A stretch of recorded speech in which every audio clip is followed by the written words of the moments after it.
I've been working in social media marketing and management for 10 years now.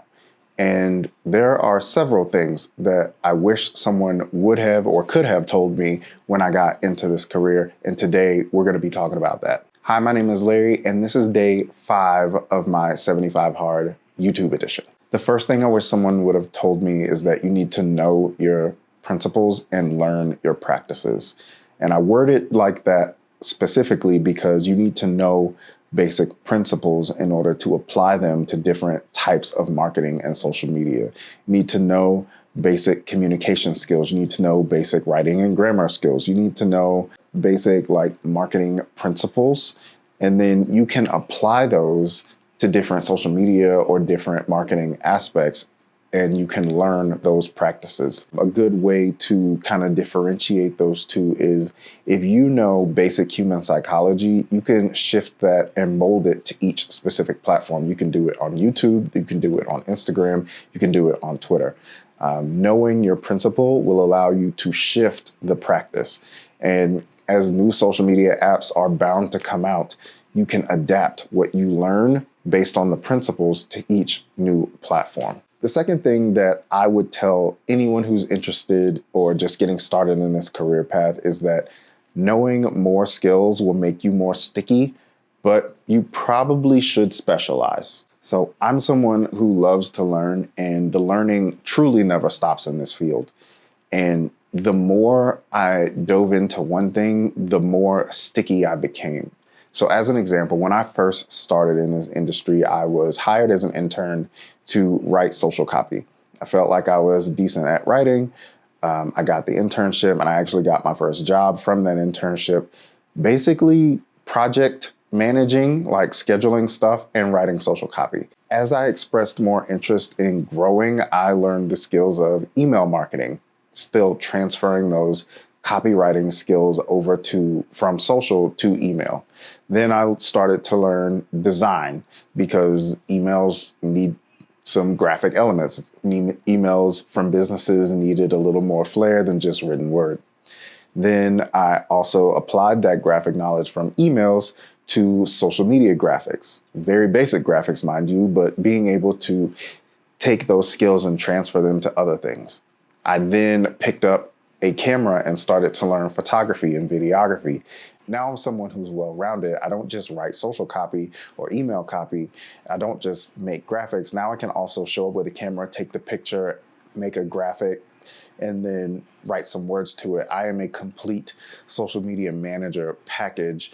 I'm a little more than a social media manager package, but in that sense, I'm someone who can show up and run something. I don't need additional people. Now, are there other people out there who are better than me, who specialize in graphic design or copy or email or something? Of course, and I think those specialties are very important. But when I worked at a very small agency, learning all of those skills made me more sticky. It made me a better hire. It made my managers see that this kid is willing to learn, this kid is willing to do what it takes and actually be more than just a temporary beginner. I was someone who wanted to get beyond the beginner stage. So I would try to get all the way up to the intermediate stage. And having those sticky skills is what propelled me to my next job and my next job and my next job. The third thing that I wish someone would have told me, or that if I could go back and tell someone else, it would be learn how to be a problem solver and then communicate your solutions. So it's not good enough to just be able to figure it out on the spot. You need to be able to learn how to actively problem solve, which means that you're solving the problem, but then you're also figuring out, you're backtracking, you're doing it backwards, and you're trying to say, okay, how did we even get to this problem?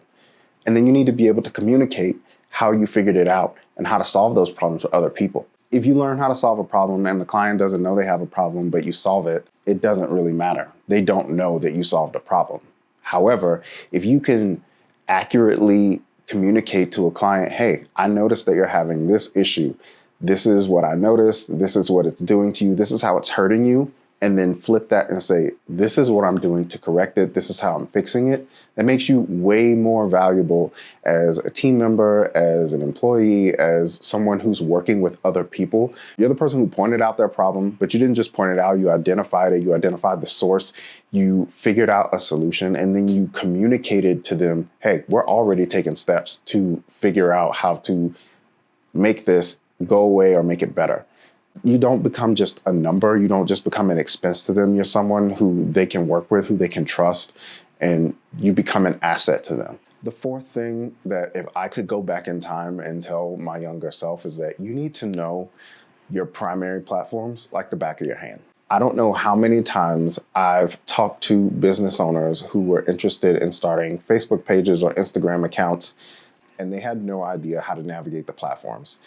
Meta Business Manager is its own beast, but having to try to communicate to business owners where something is in the back end is very confusing for them and sometimes confusing for me. I know that Meta changes things literally all the time, but having that knowledge and spending so much time in there, being able to communicate, hey, when you're looking for X, Y, and Z, this is exactly how you find it. This is where it is on the page. This is what you click.